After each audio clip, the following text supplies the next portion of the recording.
Feel the grip of the oar handle, smooth yet firm in your hands. Taste the salt of your own sweat and the occasional splash of water. It's all part of the journey. Welcome to another episode of Faster Masters Rowing Radio. Each week, our host, Masters rowing coach Rebecca Caro, dives deep into the world of Masters rowing. Whether you're on the water or in the gym, join us to become a faster master. Let's go rowing. Well, hello everybody, and welcome to another edition of Faster Masters Rowing Radio. I'm Rebecca Caro, and today I'm delighted to have joined me in the studio Sam Dutney from Australia. Sam, welcome. Hi Rebecca, how are you going? So Sam is a coach who has coached nationally in Australia for both elite, state, club and national champions. He works with school age and masters rowers, and you've probably seen his stuff on Instagram. Now, Sam's going to come and talk to us today about different modes of training. There are two principal ones, Sam. What are they? So the two most common types of training methodology that we see in rowing is polarized training and pyramidal training. And that typically what you'll see is that most of the time people tend to train in a pyramidal mode. What that means is that the training distribution, so the types of intensity that they do, kind of looks like a pyramid. So there's a large base of low intensity, there's a moderate base of moderate intensity, and then there's a small amount of high intensity at kind of the top of that distribution. Polarized training, on the other hand, kind of skips that middle section entirely and looks like a big chunk of training at low intensity, almost none in that middle intensity or that moderate intensity, and then a larger portion, around 20% in that high intensity level. Flick us back then to the pyramids. What are the percentages equivalent there? So the percentages map out to roughly around 60% of the training at a low intensity, around 30% at a moderate intensity, and about 10% of the training distribution being a high intensity. And obviously there's pros and cons of both. Typically what we tend to find is that the pyramidal type of training, people often spend more time than they realize in that moderate intensity. It is a pretty big chunk, that's sort of 60-30-10. So is this new, this switch to polarized versus pyramids? So pyramidal training probably describes how rowing training has been for a very long time.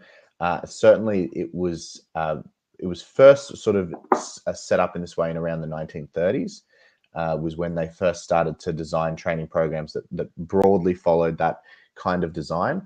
Polarized training, I guess, has become popular since or has become popular as a defined way of training since about the mid 2000s. There was a really great study done in the noughties in cycling, which looked at distributions of training for elite level performers in endurance sports, and came up with this concept of polarized training.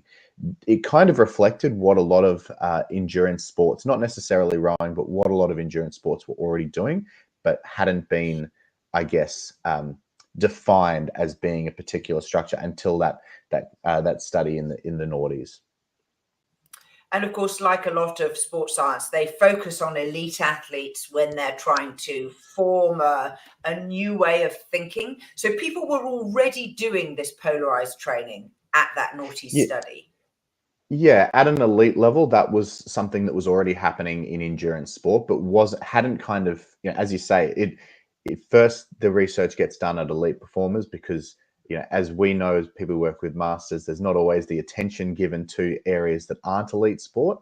And so that was where the study was done, found that that was kind of mapped onto the training distributions that elite sport had drifted into away from pyramidal training during the 90s and so forth. And it became popular in recreational and lower level sport following that study in the 2000s. But again, particularly started in cycling and probably took a little bit of time to start to shift over to application in other endurance sports like rowing. And has this been driven by the HIIT, HIIT, high intensity interval training kind of fad that also seemed to start at about the same time?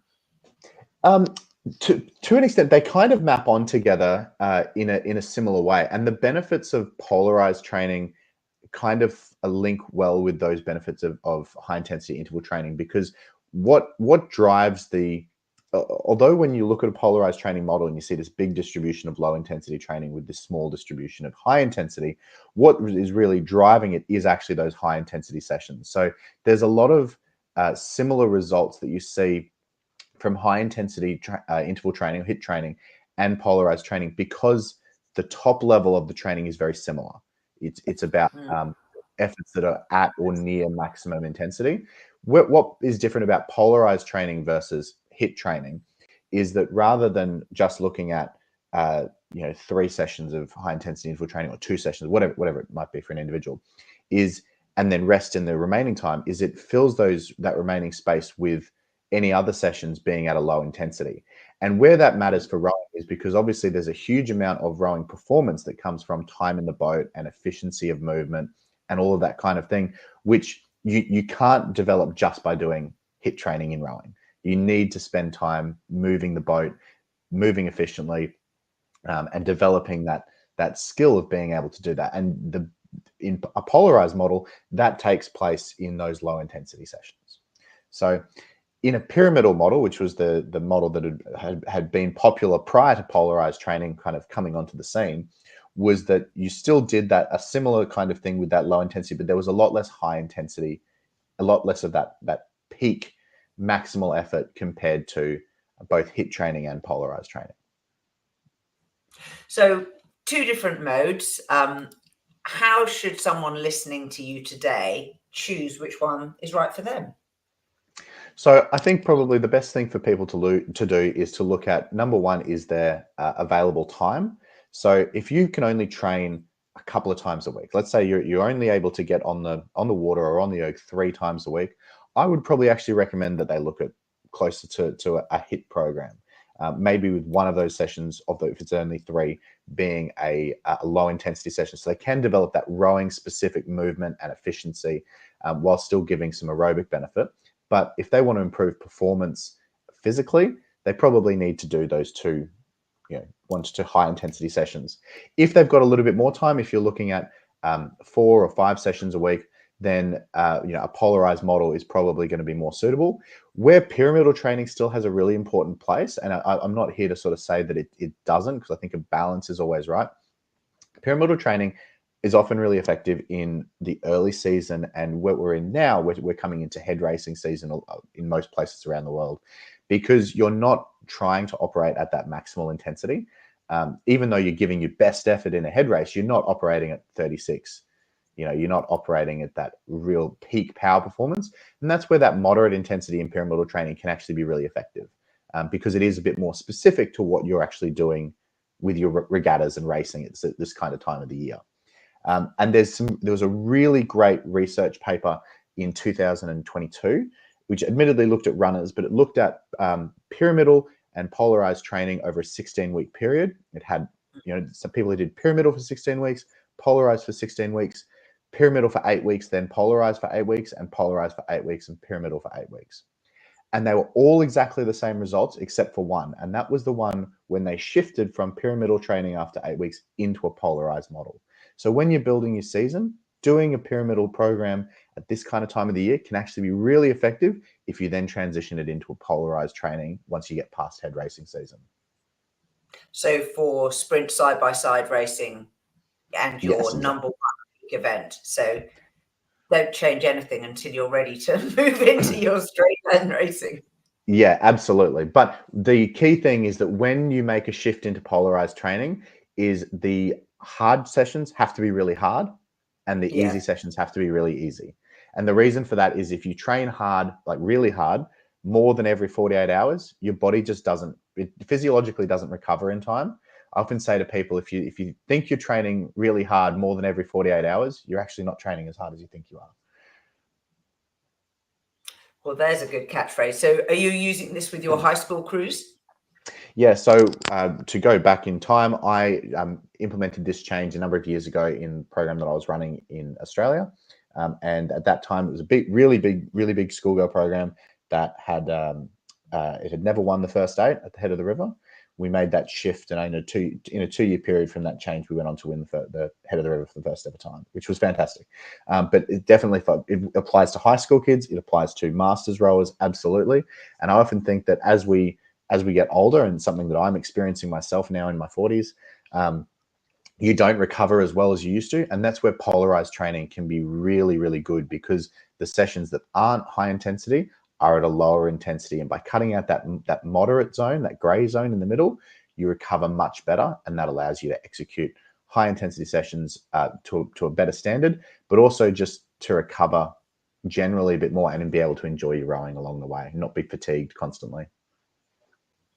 Fantastic. Sam, it's been lovely having you with us, and thank you for sharing that deep insight that you bring to pyramidal versus polarized training.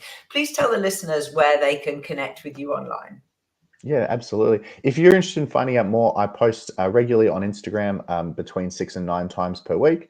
You can find me on Instagram at topcrew, all one word, TOPCREW _academy, ACADEMY. Brilliant. Thank you for your time. And to all of our listeners, please stick with us, and we'll see you next week. We are part of the Rowing Chat Podcast Network. Please tell your fellow rowers about the show. If you've learned just one helpful thing from today's episode, please consider supporting the show for as little as $1 per month by visiting fastermastersrowing.com/podcast.